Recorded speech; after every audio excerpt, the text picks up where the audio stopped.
Hello, 22 Goals listeners. If you're enjoying our show, you might also like some of The Ringer's other narrative podcasts, like Icons Club. That's a history of the NBA told through the voices of legendary players. That Michael Jordan sure gives a great interview. Or maybe you'd like one of our culture narrative shows like Gene and Roger, which is about legendary movie critics Siskel and Ebert. Or you could listen to Gamblers, a show about people who make money off the most surprising stuff. Did you know you can gamble on chess? Also legendary, if you ask me. We like legendary stuff here at The Ringer, and we like you.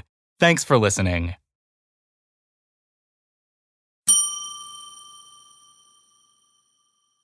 Today, we're going to start with the ending. Because if we don't talk about it now, we're going to feel it waiting for us at the end of everything we do talk about.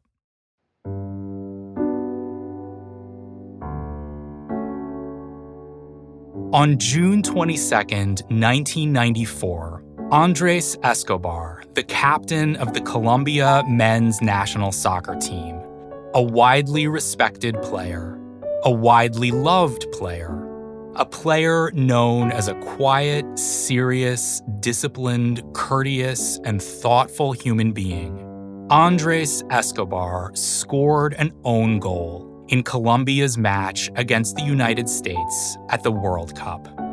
Colombia lost the game 2-1 and was eliminated during the group stage of the tournament.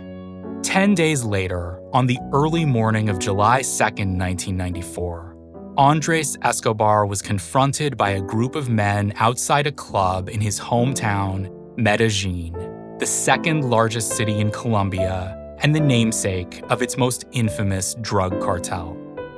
The men taunted Escobar for the own goal. He tried to reason with them. He was sitting in his car, said that the goal had been an honest mistake, insisted that they treat him with respect.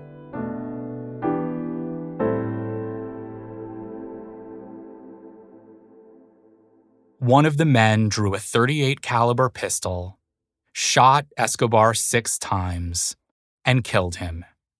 According to CNN at the time, the man yelled "goal" each time he pulled the trigger. The next night, police arrested a person whom they believed to be the gunman, Humberto Castro Munoz. Munoz was a bodyguard and a driver for the powerful criminals and drug traffickers, the Gajon brothers. The Gajons had reportedly lost large sums of money betting on Colombia's matches at the World Cup. Prosecutors believed, but couldn't prove, or were somehow convinced not to try to prove, that the Gajons had ordered Munoz to kill Escobar in retaliation for the own goal. Munoz was sentenced to 43 years in prison.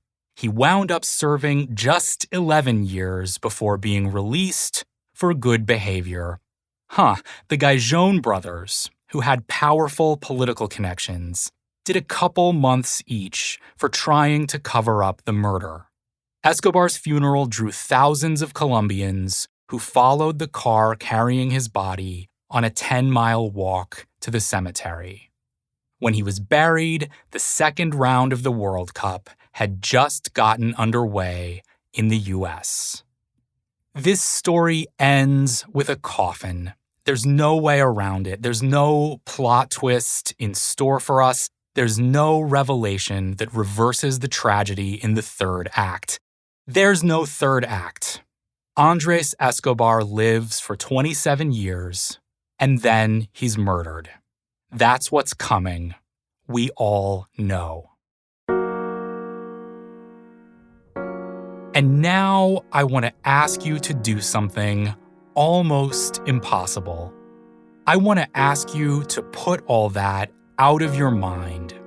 That's actually impossible. I can't do it. So I'll ask you to do what I'm going to try to do, which is to put it out of your mind as much as you can. Forget about the ending as much as you can. Andres Escobar's life has been, in many ways and inevitably, defined by his death. I want us to try to see him differently. That may also be impossible, but I want to try to see him as he was before the ending was written. I want to try to see him as he was when he was alive.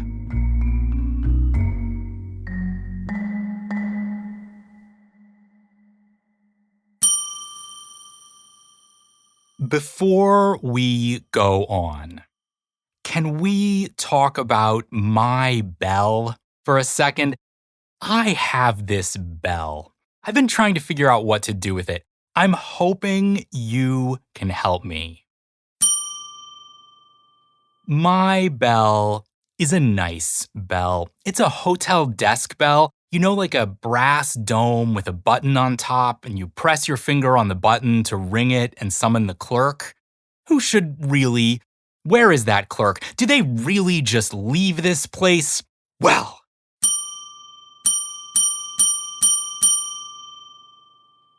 look, no one's judging you. You had a long flight. It's that kind of bell. It's got these ornate sort of Victorian leaves and flowers carved on it. A fine bell. The story of how I got this bell is perhaps the single most embarrassing story I could possibly tell about myself. Should I share it with you? Ugh, fine. The story of my bell. Longtime listeners of this program, which is now in its 10th episode, may be aware that I have a couple of dogs, 2 whippets named Lilybean and Simon. I am trying hard not to talk about them constantly on the podcast, even if they are the 2 most magical creatures in the universe. That's not fair. They're not the most magical creatures in the universe. They're tied for first with your dogs. Anyway, Lilybean gets cold easily. She's a little white whippet with fawn coloration, very thin, short coat. She gets chilly. She is a princess.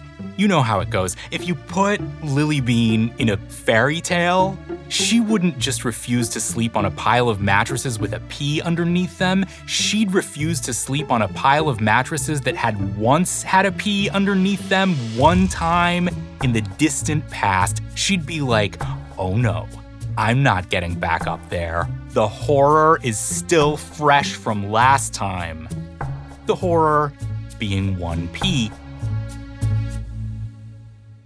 So, because Lily gets cold while she's lounging all day on our softest and most legume-free pieces of human furniture, she likes to be under blankets. She likes us to put blankets on her. I think she sees my wife, Siobhan, and me as like her blanket concierges. We're employed by the establishment to perform this service for her. And the way she lets us know that she needs another blanket put on top of her is that she starts digging at the furniture, scrabbling at it. Not great for the sofas. Dogs dig holes to get warm. Blankets make her warm. This is a perfectly coherent, logical chain in Her Highness's royal brain. We were trying to figure out how to stop her from digging the stuffing out of the sofa. And we had this idea. What if we could train her to ring a bell whenever she needed assistance with a blanket? People train dogs to ring bells when they need to go outside. How is this different? I have no idea how we came to the conclusion that furnishing our dog with a hotel desk bell was the right tactic for this assignment. Was she going to press it with her paw? I think we had this vision that it would sit on the side table by her favorite chair, and she'd ring it with her little foot. What is wrong with us? For about 5 weeks, every time we put a blanket on Lily, we would ding the bell. Learning by association, this plan was unsuccessful in teaching her not to dig the couch. All we did was teach her to hate bells. About half the time, when we'd ding the bell, she'd just bail on the blanket and walk off, like she'd sneeze in a really huffy way and withdraw to her private chambers upstairs. You know more about me than I'm comfortable with. But as a result of this story, I have this bell that I'm trying to find a use for. I have some ideas. We'll talk about it. I'm Brian Phillips, by the way. Welcome to 22 Goals, the story of the World Cup. Bells or no bells, this is a hard one. This is the hardest one. This one, it's hard for a lot of reasons. There's the obvious reason. We're here to talk about Andres Escobar's own goal in the 1994 World Cup and what came after it. And the murder of a soccer player, seemingly over a soccer match, is hard to think about, especially a player as widely loved as Escobar was. As Escobar still is.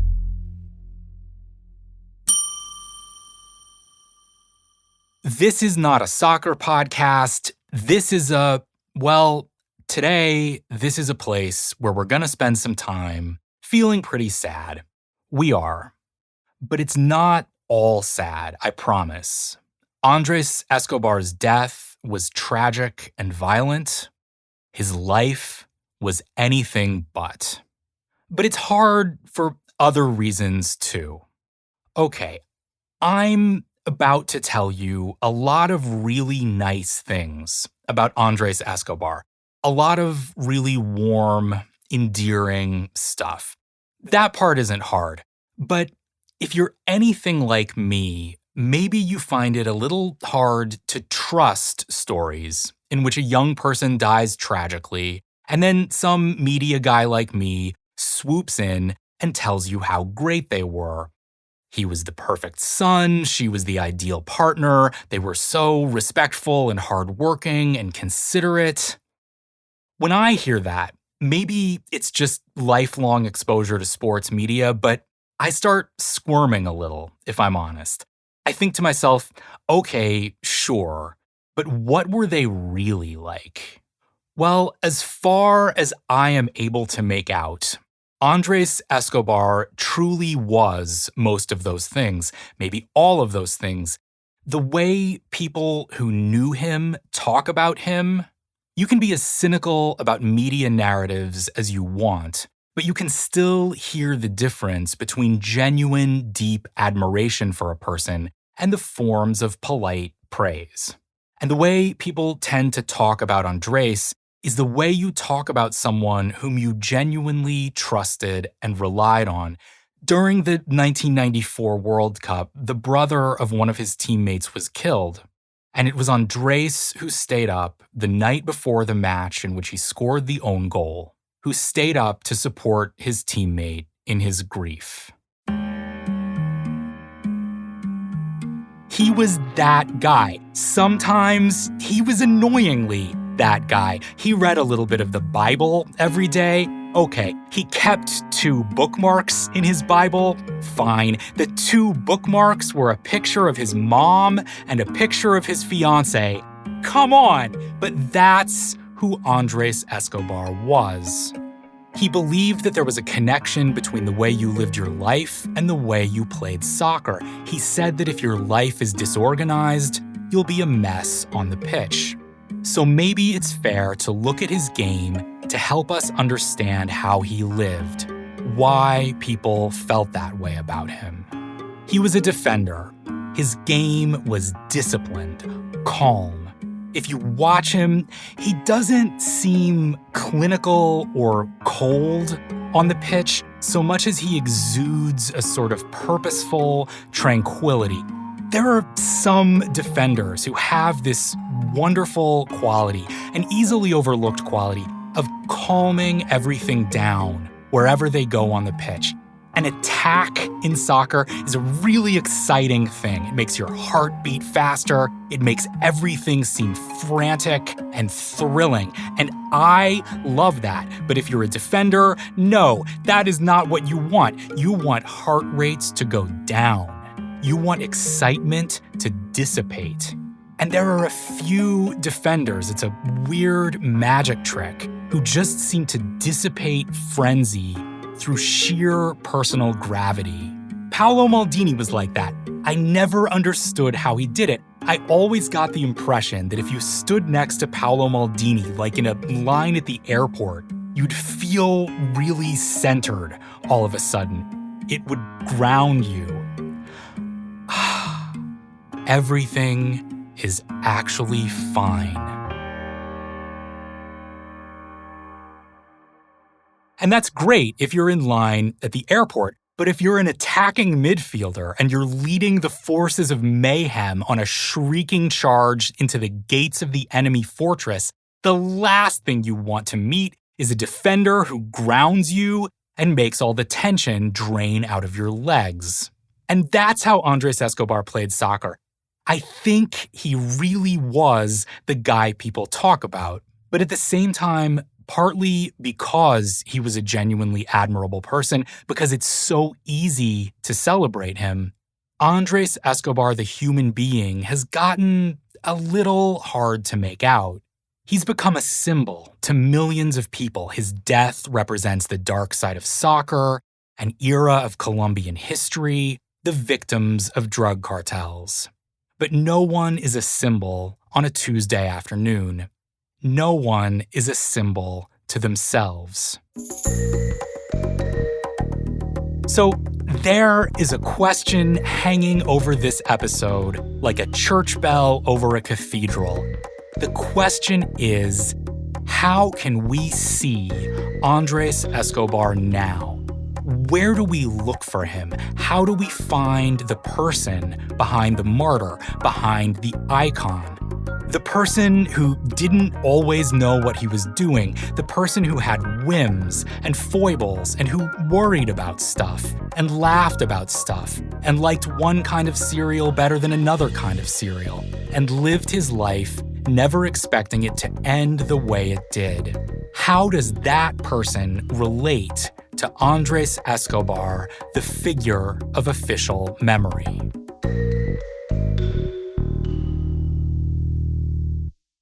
He was born in Medellin, Colombia in 1967. His father, Dario, was a banker, which meant that the family was pretty well off. Most soccer players in Colombia, like most good soccer players almost everywhere, came from poor neighborhoods. But that wasn't Andres' situation. He went to private schools, Catholic schools. Every morning before school, he went to Mass with his mom. He was devoutly religious. He was a disciplined student in class. He was serious about his schoolwork. But after school, he was single-mindedly focused on soccer. He was good at it. He was snapped up in 1985 by the youth program at the Medellin club Atlético Nacional, one of the biggest clubs in Colombia. He moved to the senior team in 1987, the year he turned 20. The next year, he got his first call-up to the Colombian national team.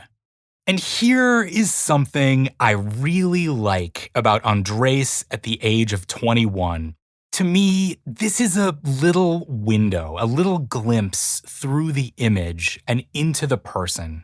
And I say this with respect. 21-year-old Andres Escobar has awful hair. Look, I am someone who, in grade school, once sported the absolute coolest youth haircut available in Oklahoma in 1985, straight on top and permed in the back. Yikes, now I'm bald. And honestly, it's a relief to be spared those decisions. I'd probably still have that haircut. You know way too much about me. Andres' hair is not that bad. It's not 1985 Oklahoma bad. More New Jersey bad, I want to say. Imagine if Bon Jovi had a saxophone player. There's a video I adore from 1988. Andres is a rising star only a couple months into his career with the Colombian national team, and he does something amazing. He scores a goal against England at Wembley. Colossal header from a corner kick, salvaged a 1-1 draw for Colombia. Always a big deal when a defender scores to secure a result at Wembley, which may be why the Colombian commentator treats the moment like he's Pavarotti on stage at La Scala. Andres Escobar. ¡Gol de Colombia! Andres Escobar. ¡Gol de Colombia! Se levanta frentazo impecable y chao. Colombia 1, Inglaterra 1. Really good goal. His first and only international goal, except, well, and if you watch the video, you see that, well, Andres was known for his serious demeanor, and he clearly already has it, even though he's only 21. I think he probably had it when he was 12. His nickname was El Caballero de Futbol, the Gentleman of Football. Great nickname. He scores and he celebrates, he's happy, but then, quite quickly, his heartbeat seems to slow down. He collects himself, he's a gentleman. He makes a solemn-looking sign of the cross and gets back to the game. That's his vibe, but not too long ago, I left this video paused on my screen. And when I came back to my computer and, jiggled the mouse, I didn't remember what this image was from for a second, and my brain went, who is this dude with the mullet, and how badly does he want girls to compliment his Trans Am? Awful hair. I say it with love. And I guess this gets to me so much because he doesn't seem here like a martyr or a symbol. He seems like a young person with a lifetime of choices and experiences and regrettable hair decisions ahead of him, which is, of course, what he is, in addition to all the other things he is. Okay, one idea I had for what I could do with my bell. Since Lily Bean doesn't seem to want it, you can tell me if you think this is dumb. I was thinking that I could use it to help me in my job as a writer, in moments when I can't find the right words, or when an idea is eluding me. Whenever I come to a point, halfway through a sentence, where the rest of the sentence is a blank, maybe I could ring my bell and summon the right words, like I'm standing at the unattended front desk of creativity and I could use some help checking in. I know it would just be a psychological shortcut. Obviously, I do not think my bell can open a portal to the spirit realm of divine inspiration. I'm not some kind of weirdo. I just think that the blanket bell I bought for my frosty whippet could perhaps finish my sentences for me. I don't know, there's something pretty satisfying about the thought. Words are such slippery little creatures. The idea that I could smack my bell when I don't know what to say, and the right words would be like, "You rang?" Sometimes a little mental trick is enough to help you make an unexpected connection, or at least help you identify the point at which something escapes all words. Like, Lionel Messi takes on 6 defenders and somehow weaves his way through all of them, like... To see the erosion of democracy in our lifetimes while millions cheer on the people making it collapse leaves you feeling... The precise flavor of a Cool Ranch Dorito combines the chemical tang of mouthwash with the smoky paprika of a Hungarian goulash with an ineffable bouquet of... As a podcast host, my main weakness is... Ask not for whom my bell tolls. It tolls for thee, in the sense that I just rang it for you. This may or may not work. But anyway, It's the top contender for Bell repurposing at the moment.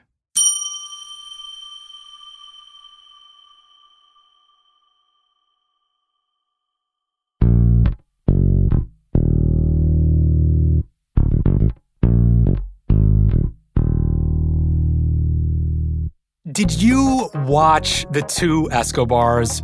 I'm kind of assuming you did. That's the acclaimed 30 for 30 documentary that talks about Andres' life. It's a terrific movie, super interesting movie. Interesting partly because it kind of shows you the process of turning Andres into this public symbol. And it also shows you why that's not necessarily a bad thing, why that kind of symbolism matters.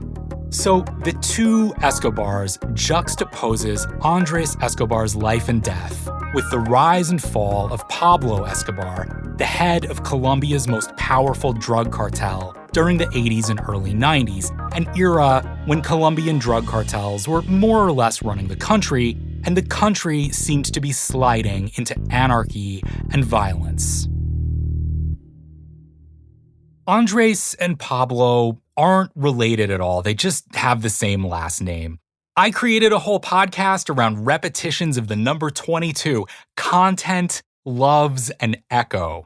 Not related, but they're linked in that Pablo Escobar was a huge soccer fan. During the 1980s, he basically bankrolled Nacional, which made him Andres' de facto employer.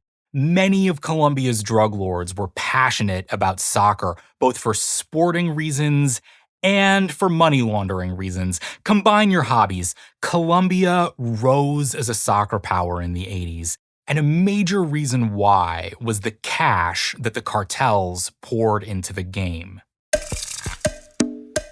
A whole new generation of Colombian stars emerged. Andres was one of the most popular, but there was also the flamboyant goalkeeper René Higuita and the great attacking midfielder Carlos Valderrama. A couple of guys who know about hair choices. Players like that, with better training facilities, better pitches, better coaches, and better salaries. These players were able to stay in Colombia, play together, and they got really good. Andres' Atlético Nacional team won the Copa Libertadores, the club championship for all of South America, in 1989. The players were also semi-required to pal around with the upper echelon of cartel bosses. The Two Escobars talks about how the country's biggest stars would be flown out to Pablo Escobar's ranch. They'd stage private soccer games for the top leaders of the Medellin cartel, that kind of stuff. They're sort of pawns in this system as Colombia is falling into what's basically a civil war between the cartels and the government, and also between the cartels and the other cartels. Politicians are assassinated, the murder rate skyrockets, gun battles in the streets. It's not a good time. Footnote 1, see the American cocaine market. The movie is mostly about that story. And in the movie, everything we hear about Andres is about fitting him into that story, making him represent one side of that story. He's the honest, upstanding citizen who pays the price for the violence. He represents the victims of the era. So we see a lot of footage of him. We hear from a lot of people who knew him. We hear from his sister. We hear from his teammates. We hear from his fiancée. He was engaged to a dentist, which I always found incredibly charming for some reason. That's another little glimpse of the human being. But everything we hear in the movie works toward the purpose of constructing this historical figure. We hear how uncomfortable he was associating with Pablo Escobar, how much he hated violence, how much he wanted soccer to offer an alternative. And again, I think all that is true and is a metaphor for Colombian history. It's powerful, it's valuable. Having a face to put to that history, having someone like Andres to embody those ideas, it means so much to people. But I just keep thinking that this version of the story is so focused on his death. His death is what makes his life so meaningful. And maybe that's inevitable. Maybe I'm wrong to worry about it. Maybe I'm like, sure, Aslan died on the stone table in order to save Edmund from the White Witch and eventually free Narnia from eternal winter, but did you know he also enjoyed Chex Mix? But I just keep wondering, what happens to the version of the story that Andres himself experienced? What happens to the version where everything is still... Anyway, sorry if I'm rambling. I don't think this Bell strategy is going to work.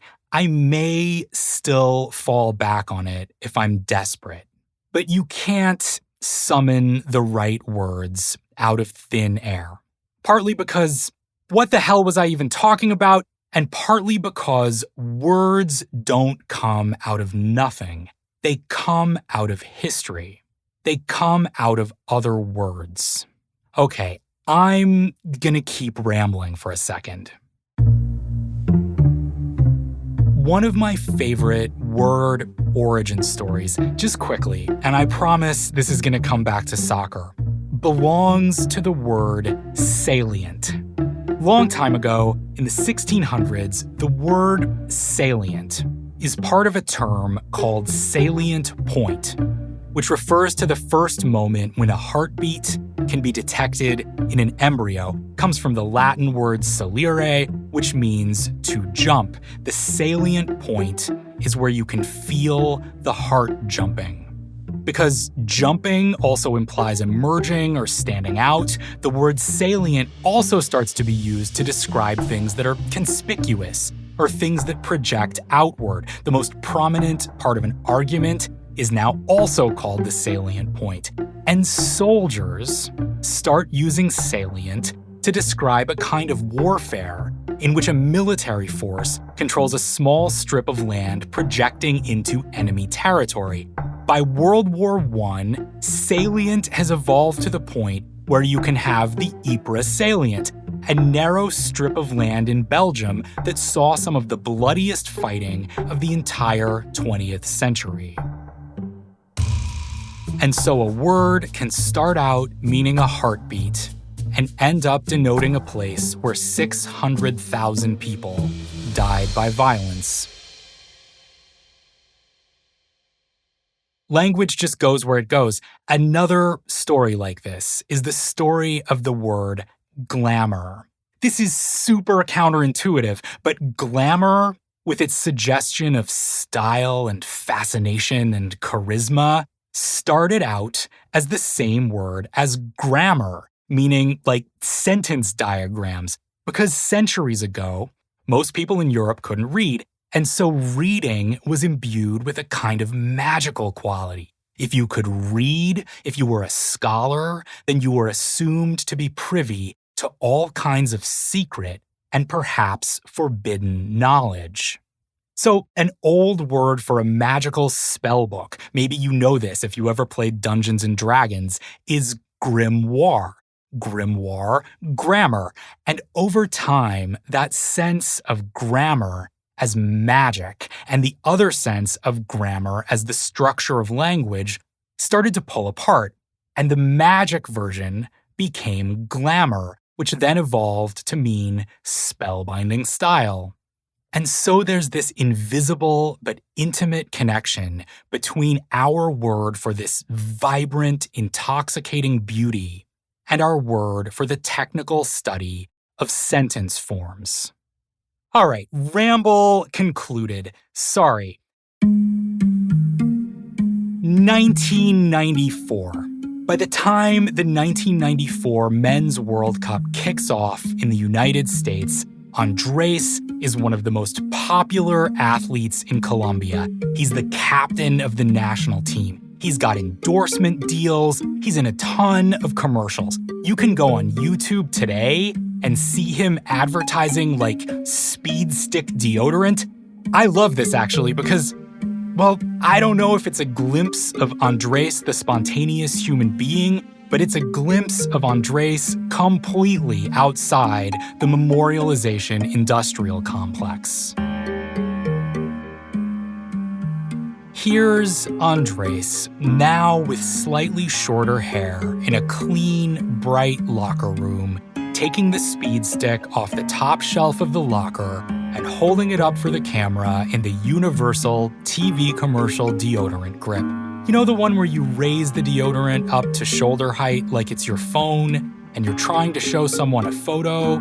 Shirtless Andres with a towel around his shoulders, looking directly into the camera with a gleaming smile on his face because his girlfriend is a dentist and Speed Stick keeps him dry.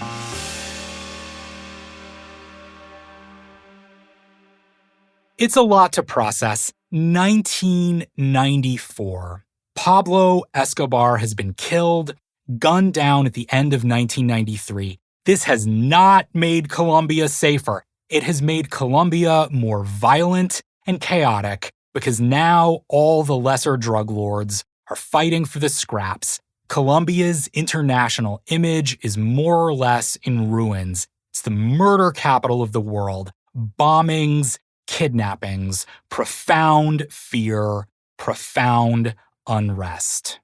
This causes Andres a lot of distress. He worries about his country. He's a thoughtful man. Everyone agrees about that. Quiet and thoughtful. He thinks about the relationship of soccer and life. And he wants soccer to show people a better way to live.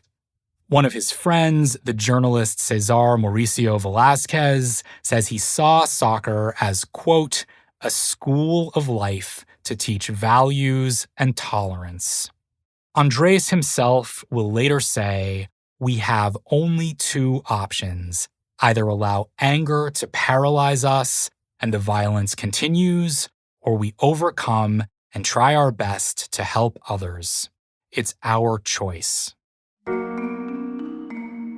The nation is going through hell, but the national team is in great shape. In the years leading up to 1994, they roll over pretty much everybody. They beat Brazil, they beat Argentina 5-0 in a high-stakes World Cup qualifying match in Buenos Aires. They earn a standing ovation from stunned Argentine fans. In 26 matches ahead of the World Cup, they lose once. Pele is asked who he likes in the tournament. He says Colombia. In Bogota, in Medellin, the anticipation is acute. Expectations are high. People think Colombia has a legitimate chance to win the World Cup. Andres' parents fly to the United States to watch Andres in the tournament. And then the team lands in California, and things don't go their way. It's sports. It happens.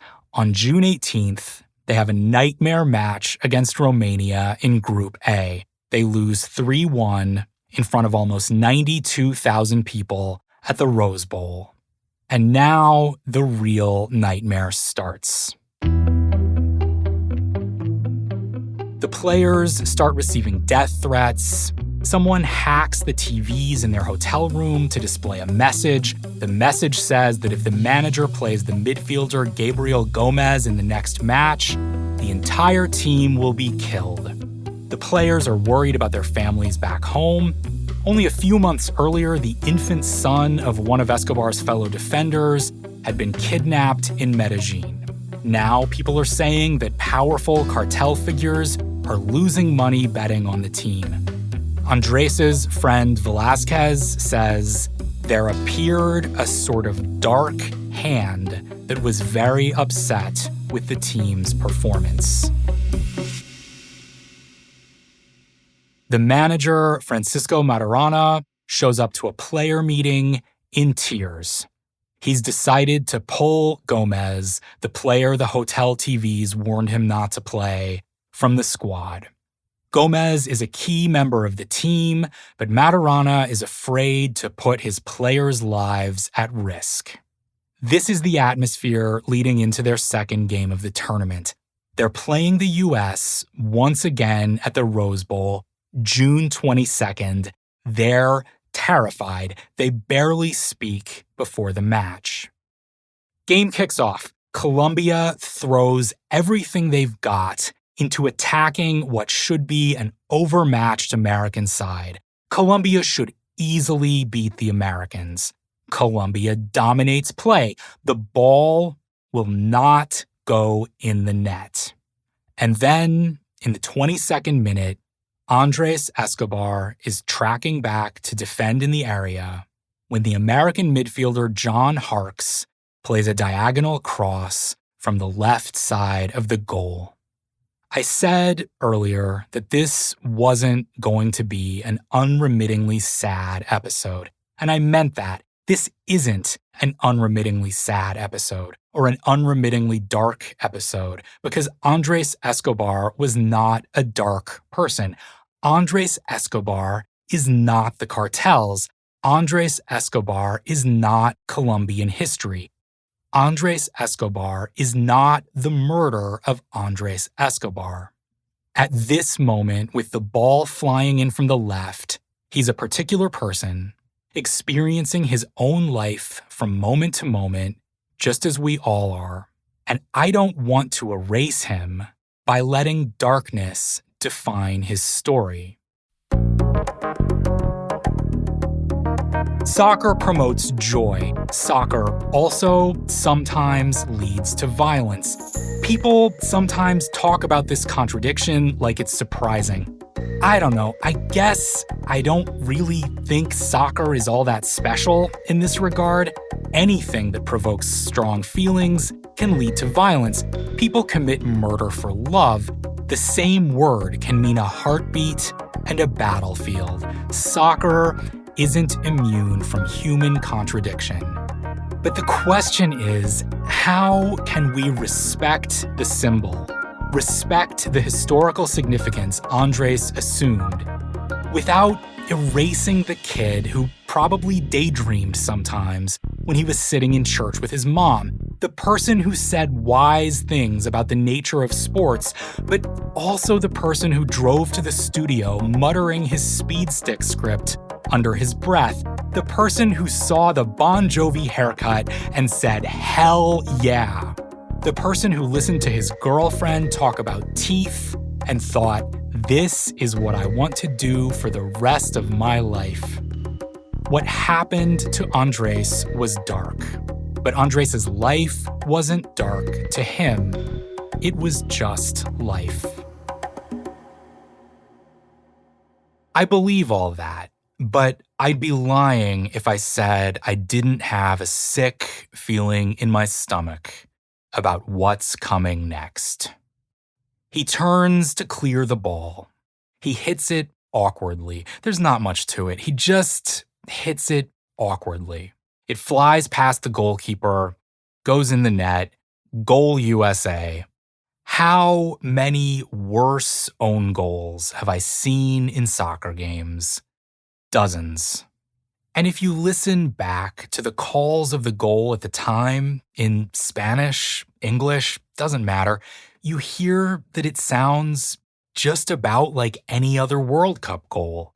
It's a mistake, sure, but not a horrific one. Viene Winalda por izquierda. Sigue Carx. Buscó por el medio. ¡Gol!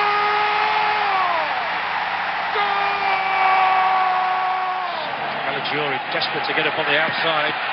So it's going to go. What a tragedy for the Colombian defense. Escobar on goal. Andres lies on his back for a few seconds. Then he gets up and gets on with the game. Same seriousness, same aura of purpose he had after scoring at Wembley. He gets on with it. It's the first own goal of his professional career. Okay, well, a bad thing happened. But you're a 27-year-old player with your life ahead of you. Soccer is your career, but it's also a game. It's not the most important thing in the world. Your team is eliminated in the group stage. What you want to do now is look ahead. You want to move on. Andres has a contract offer from AC Milan. He's excited to move to Italy and see how he ranks among the best defenders in the world. He's getting married soon. The World Cup disappointment hurts. It hurts a lot. But life is still full of things to look forward to. After the tournament, his parents stay in the US for a little while. Little vacation. They fly to Nevada. He decides not to go with them. He's also invited to stay in America and do some commentary for a big Colombian radio station. They want to fly him to Dallas and put him up there till the end of the tournament. He considers it. But what he really wants is just to go home.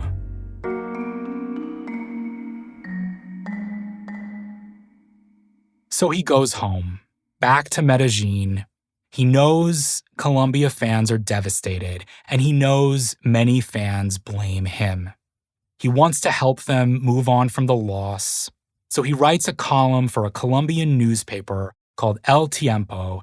In the column, he asks readers to look ahead and move on. He says it's been a phenomenal experience for him, despite the disappointment of the ending. He says he's looking forward to seeing fans again soon because, quote, life does not end here. The big story at the World Cup at the start of the second round is Diego Maradona being kicked out of the tournament after failing a drug test in Dallas. 2 nights later, Andres decides to meet some friends in Medellin for a drink. And then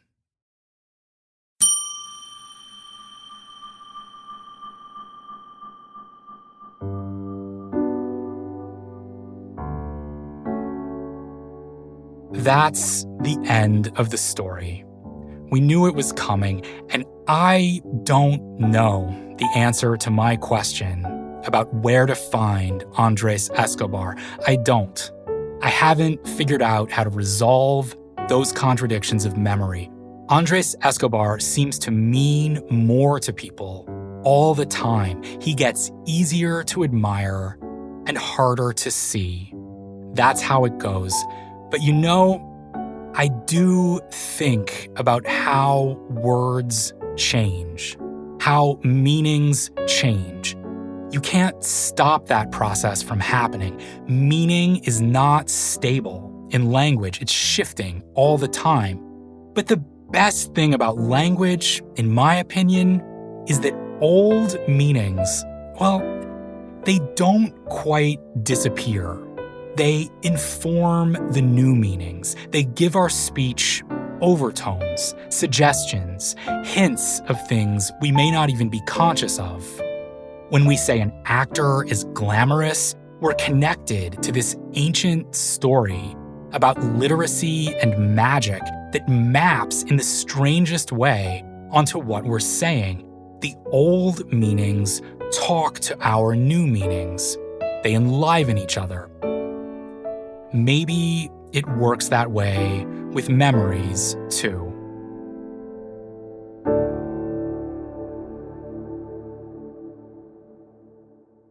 I don't know, maybe that's incoherent, but I still took a minute just now to look up the etymologies of some of the words in this episode, and I was relieved to learn that our word bell doesn't seem to be related to the Latin root in words like belligerent and bellicose, meaning angry or warlike.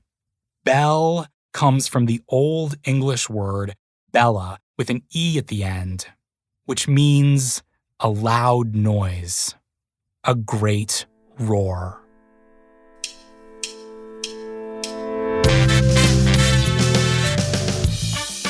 This is 22 Goals, the story of the World Cup. Written by me, Brian Phillips, The executive producers of 22 Goals are Chris Ryan, Juliet Littman, and Sean Fennessy. Our story editor is Conor Nevins. The show is produced by Devon Renaldo, Mike Wargon, and Vikram Patel. Copy editing by Jacqueline Cantor. Fact-checking by Kellen B. Coates. The sound design in this episode is by Devon Renaldo, who also composed the theme song and many of the music tracks. We also used some music from Blue Dot Sessions. Additional mixing by Scott Somerville. Art direction and illustration by David Shoemaker. Match footage from FIFA. Thanks for listening.